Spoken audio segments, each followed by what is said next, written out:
विपक्ष के लगातार प्रहार पर बिहार सरकार को सफाई देते देते शायद गला सूखता नजर आ रहा होगा। बिहार सरकार के प्रशासनिक कार्य प्रणाली पर विपक्ष अथवा तेजस्वी यादव जहां लगातार हमलावर हो रहे हैं, वहीं सरकार के मंत्री उनके हमले को नजरअंदाज करते हुए नीतीश सरकार की भूमिका को बिहार में प्रबल मान रही है। बिहार सरकार के मंत्री को पहले डर क्यों लगता था? बिहार में बढ़ते अपराध को लेकर सत्तारूढ़ दल पर यानी एनडीए पर विपक्ष लगातार हमलावर हो रहे हैं। इसी बीच 2 दिन पहले मुकेश सहनी के पिताजी की निर्मम हत्या को लेकर बिहार की राजनीति में और गर्माहट बढ़ा दी है। आज जनता दल यूनाइटेड के कार्यालय में परिवहन मंत्री शीला मंडल ने अपने जन सुनवाई के दौरान लोगों को बताया कि बिहार सरकार अभी भी हर तरह के अपराध पर लगाम लगाने को मजबूती प्रदान कर रही है और फिर भी विपक्ष हमलावर हो रहे हैं। तो विपक्ष को हम याद दिला दें कि 2005 से पहले की स्थिति को वो खंगाल ले, उसके बाद हम पर इल्ज़ाम लगाए या हम पर हमलावर हो। और उसने आपको बता दूं कि शीला मंडल ने अपने कार्रवाई के दौरान ही पत्रकारों के सवाल में कहा कि हमें बहुत डर लगता था।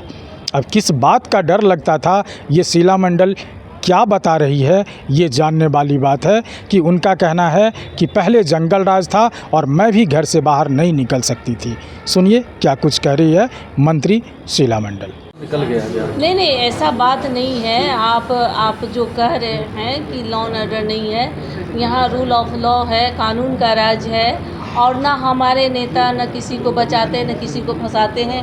आप देखिए अभी जो जस्ट का वो बात हुआ है उसका क्लियरेंस हो गया कि और वो तुरंत ही पकड़ा भी गया है।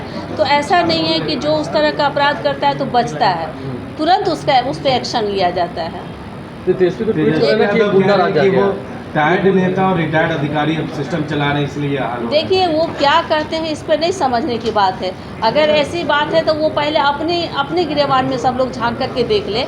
हमारे नेता शुरू से ही बिहार में जो पहले की स्थिति क्या है, हम लोग भी महिला हैं, हम लोग जो कहीं निकलते थे तो कितना भयावह स्थिति रहता था। किसी की बहू बेटी पति यहाँ तक जाता था ड्यूटी पर तो लोगों को लगता था कि क्या होगा, लेकिन अब तो ऐसी कोई बात नहीं है। और जो भी इस तरह का कहीं भी कोई वारदात होता है तो तुरंत उस पर एक्शन लिया जाता है, उसको तुरंत उस पर कार्रवाई भी होती है। तेजस्वी कह रहे हैं कि गुंडा राज आ गया है बिहार में।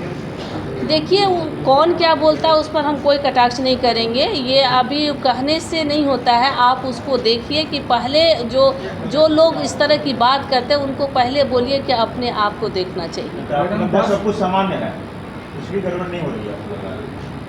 क्या हो रही है? आपराधिक घटनाएं तो हो रही है आपके हिसाब से, मतलब क्राइम नहीं बढ़ रही है। देखिए ये जो आप कह रहे हैं कौन सा राज्य ऐसा है, कितना परसेंटेज है यहाँ का क्राइम दूसरे स्टेट का, देखिए आप तब समझ में आएगा आप लोग को कि बिहार आज भी हमारा बिहार जो है हर दृष्टिकोण से सब कुछ बेहतर है।